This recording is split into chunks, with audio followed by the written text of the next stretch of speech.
آرک آزادیا روجاوای کردستان ایرو در باسی باجار کوبانه بو. او باجار گو وزیرتریش دو ماهانه شروع پفشون تعداد ناورا هزین یپگه و پشمرگین کردستانی و شروان ارتش آزاد سوریه جالیه کی و چکدارین تروریستین داعش جالیه کی دن و بردوام دبن. پشتی چوینا پشمرگین کردستانیش بوی کوبانه جیان و گریه نوا باجر و ایدی خلق ودگرن باجار خو و تعداد جیان بردوام دبن. مجی کوبانه افریقا 18 هیوا 11 2014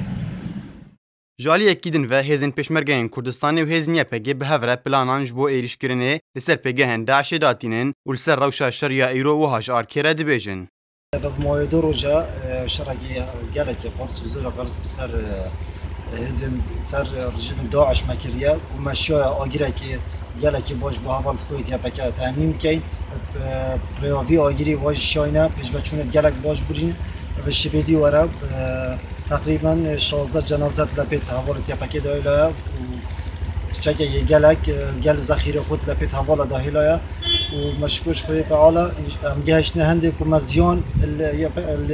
داعش داینه و هرهوس اما ورد آینه نخور برانبر ینده ورد شروانی تبا گل برادر پیشمرگه زور برسن و انشالله برزمونه و باشتر و انشالله افریقا سپیده دشمنی هر شکی ناصر حواله تمشمیر سی سپیده اینات هر شوان بردوام بی حتی هفتی سپیده هر شوان هات تکشکاندن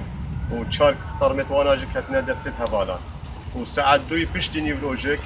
اوانا گله هاون دینانه حواله و دینانه پیشمرگی بس هاونت ماجیک بر سواوانا دا دمجمیر دو نیف هاونا وان شناف بر. واجی باند زفرتن بو خورتی و پیشمرگینا و راگرنا اول چپر کوبانه و اگر هنده سبب هنده و هاون دشمنی شناف برین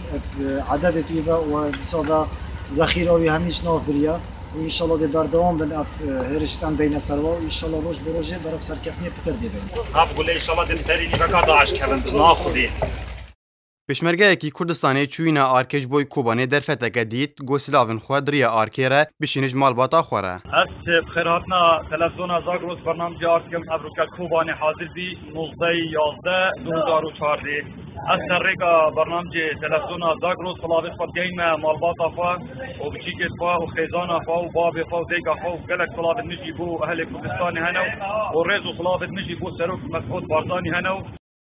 هجا گوتنه گو اوزیرتری دو ماهانه چکدارن رخصتنا تروریستا داعش ایریشن خوار سر هریما کوبانه دست بگرنه و جوه دمه و شارو پفچون لوی هرمه بردوامن.